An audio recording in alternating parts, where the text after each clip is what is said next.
Cambiamos de tema, vamos a meternos en la economía. Hoy un dato que surgió esta mañana y que fue retratado por todos los diarios. La recesión está provocando la pérdida de 140.000 puestos de trabajo del sector privado en lo que va del año. Y en lo que va del año cerraron 43 empresas por día. Sigue habiendo datos adversos. Datos oficiales, te agrego ese dato oficiales. porque también es para remarcar. Es verdad, datos del INDEC, que por lo menos ha difundido y muchos diarios hoy lo han retratado esta mañana. Está con nosotros José Castillo, es economista, gracias José. Está Fernando Sabore, que es de la Federación de Almaceneros, gracias Fernando. Y Mariano Gendra, que es especialista en consumo. A ver, José, hoy si hablamos de la última información, el gobierno le está pidiendo al Fondo Monetario Internacional que le permita vender dólar futuro. Cuéntenos, por favor. Sí, por supuesto. Es interesante porque tenemos por un lado los datos de la economía real que nos siguen marcando un hundimiento terrorífico. Tenemos también datos de CAME que reflejan una caída feroz del consumo, 12% con respecto al año pasado. Ahora, en el medio de todo esto, el gobierno juega con la supuesta buena noticia de que porque hace un par de meses que el dólar está más o menos estable, entonces eso sería una especie de señal que está todo bien. Bueno, la realidad de los números reales es que no está todo bien y que todo sigue para abajo, pero lo otro que también es importante marcar es el carácter artificial de esta supuesta paz cambiaria. No nos olvidemos que ahora, en este momento, ya se están vendiendo 60 millones de dólares por día autorizados por el Fondo Monetario Internacional para sostener el tipo de cambio. ¿Usted es uno de los economistas que dice después de las PASO puede haber un salto en el dólar? Va a haber un salto sin ningún lugar a duda, sin ningún lugar a duda. O sea, hay un carácter artificial, digamos, hay un hecho muy básico. La inflación sigue su camino, vamos a tener un número de 2,5 este mes y el tipo de cambio va quedando lentamente retrasados. Eso en algún momento va a pegar un salto. Ahora, es un hecho de la realidad que está hoy sostenido artificialmente por el Fondo Monetario, por el dólar futuro y por este pedido de más intervención en el dólar futuro. Y también lo más importante, no nos olvidemos, ¿no? Esto se sostiene con una tasa de interés que el gobierno ha fijado piso, o sea, que no baje más del 58%, y ha dicho explícitamente que va a mantener este tipo de interés hasta las elecciones. Esto es insostenible. Ya vamos a abrir la mesa, pero quiero hacerte una pregunta para no desviarnos puntualmente de este tema. ¿Por qué Prat Gay entonces dice que no es bueno? ¿Por lo que vos estabas explicando o por algún elemento más? A ver, hay una discusión que es si el tipo de cambio desde el punto de vista del comercio internacional está retrasado.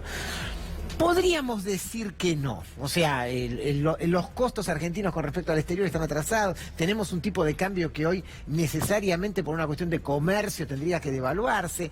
Sería un debate, en principio, si lo fuera serían unas moneditas. Ahora, nuestro tipo de cambio lamentablemente no se mide por la realidad del comercio internacional, sino que es un factor puramente especulativo. Hoy el tipo de cambio es insostenible porque lo que hay es un agujero que entre fuga de capitales y pagos de deuda hace que no se pueda mantener. Entonces va a haber una devaluación independientemente de después cómo quede ese tipo de cambio para el comercio. ¿Por qué la economía no repunta? ¿Por qué hay una caída en las ventas minoristas en el último año y medio de manera consecutiva? Bueno, un poco acaban de describir muy bien la macro, ¿no? La situación de la macroeconomía. Si eso lo trasladamos a la economía familiar, a la economía, al consumo diario, vemos una sociedad altamente endeudada, especialmente con las tarjetas de crédito, una bajísima capacidad ya del salario, es decir, ha bajado el poder adquisitivo de la gente porque ha bajado el poder, el salario, la capacidad de compra que tenía el salario, ¿no? No olvidemos que venimos de 18 meses de una recesión enorme. Los economistas hablan de estanflación, es decir, altísima tasa de inflación con recesión.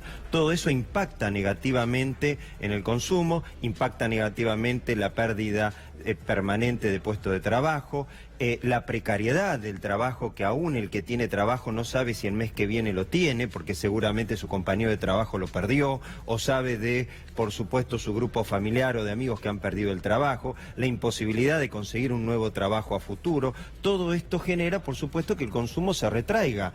Claramente, los costos que la alta inflación que ha repercutido, han generado que los costos sean muy altos, especialmente en lo que es combustible, logística, todo lo que es transporte, que impacta en todo, nos impacta en forma directa, pero también en forma indirecta cuando vamos al almacén y compramos cualquier producto, aunque sea de menor cuantía. Bueno, aquí lo tenemos a Fernando, que representa a los almaceneros. A ver, ha bajado la venta en los supermercados en el marco de esta recesión. ¿Qué está pasando con los almacenes? La otra vez nos habías comentado a mí, a Luciana, que volvió el fiado, ¿no? El almacenero que vuelve a fiar al cliente.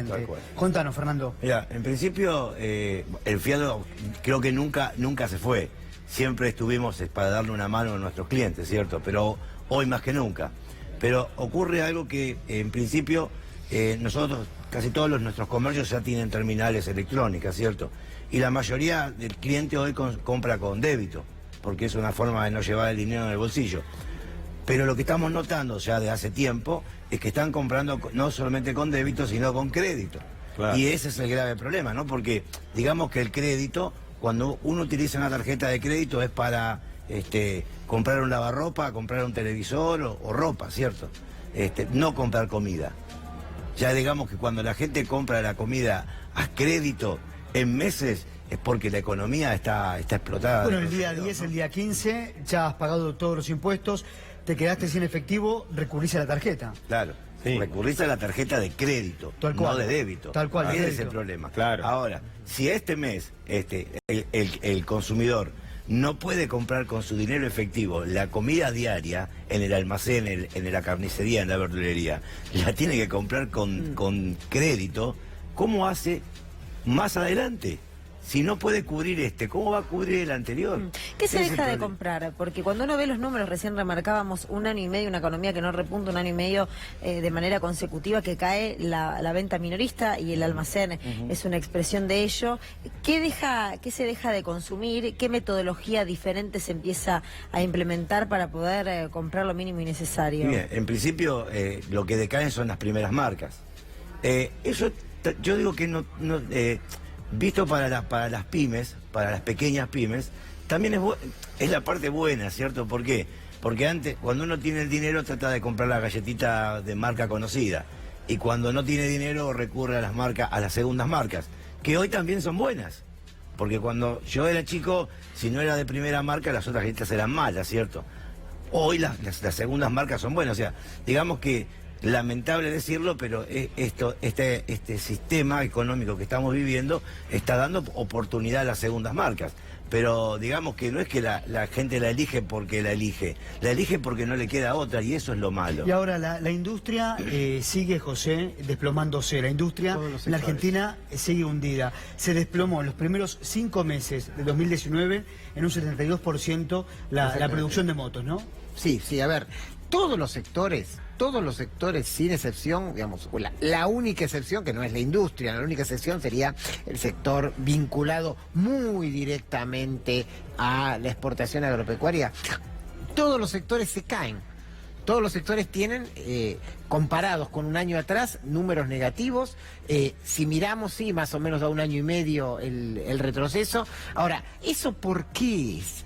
Acá hay algo que es muy importante. El 70% de lo que se produce en un año es consumo interno. O sea, la idea de, bueno, esto se resuelve porque aumentan un poquito las exportaciones, esto no es así. Primero porque los sectores en la Argentina que exportan no son sectores trabajo intensivo, y aunque lo fueran, no podrían cubrir lo que es lo básico y lo necesario. Hay recesión, primero y principal, porque, como bien se señalaba, tenemos salarios, jubilaciones pulverizadas, la gente endeudada. Por eso, si bien han aparecido algunos nuevos créditos, esos créditos no alcanzan para levantar. Hace 2 años cuando también en el momento electoral se tiraron algunos créditos, eso le permitió que levantara un poquito la economía en el año 2017. ¿Pero por qué? Porque la gente no arrancaba endeudada. Ahora, se están usando créditos para pagar créditos. Discúlpeme, José, con esta metodología que el gobierno inyecta a la opinión pública, o por lo menos al ciudadano, de dinero y con estos planes, ¿usted cree que la gente se va a dejar convencer por esto? ¿Va a volver a ser engañada? Porque después pasan las elecciones y vuelve el ajuste. ¿Cómo termina esto en la repercusión electoral?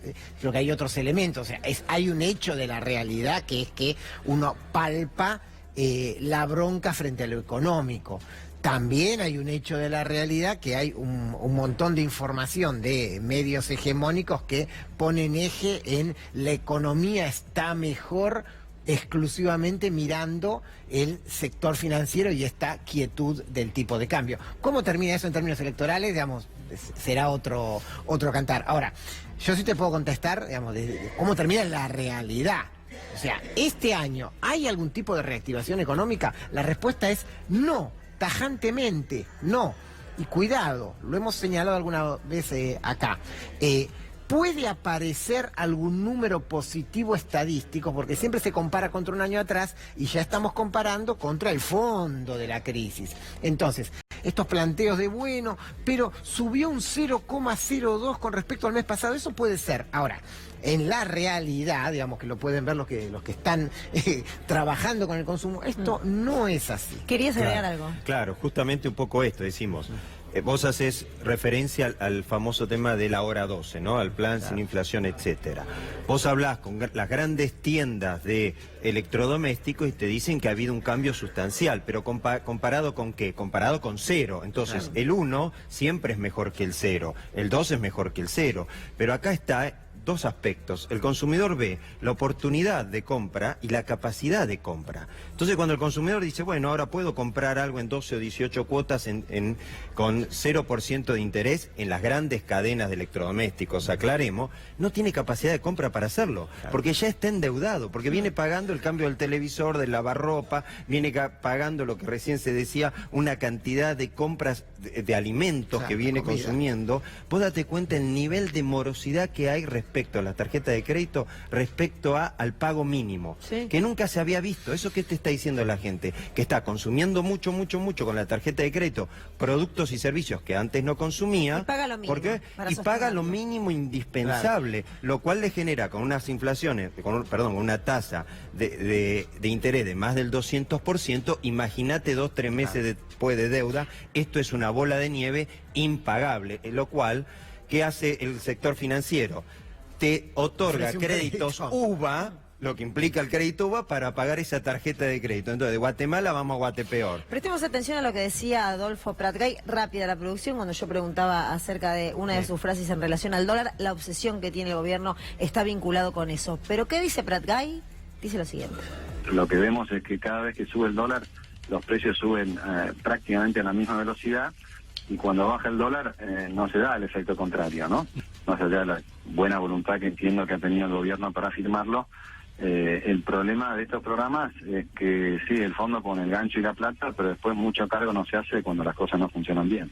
Sí sé que le conviene que el dólar no suba, pero me parece que a esta altura ya el gobierno tiene que haber aprendido que no es una buena cosa tampoco que el dólar baje o que suba mucho menos que la inflación. Eso es lo que llevó a la crisis del 2018. Claro. Si hubiera sido un mejor diseño del programa, flotación dentro de una banda mucho más estrecha, pero esa es una de las tantas pulseadas que perdió el gobierno contra el Fondo Monetario en el inicio.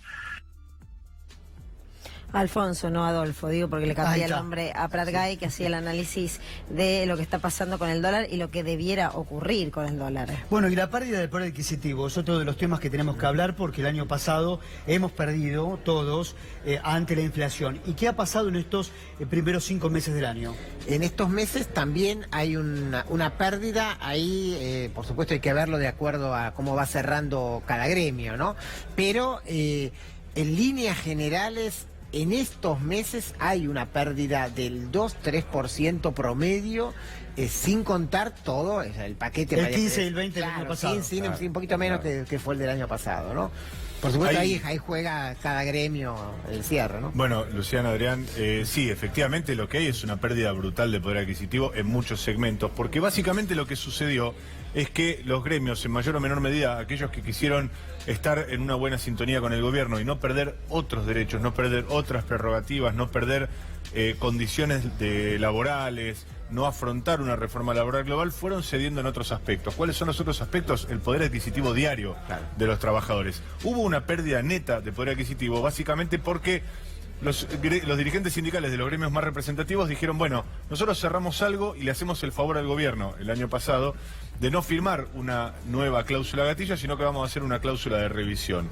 En las cláusulas de revisión que se aplicaron durante este año, producto del desfasaje respecto de 2018, no se llegó a cubrir toda la pérdida, no se compensó la pérdida total en muchos gremios. Lo que se hizo fue, por el contrario, recuperar algunos puntos. Hubo gremios que perdieron 10, 12 puntos de poder adquisitivo y cerraron cláusulas de revisión de 8, 9 puntos.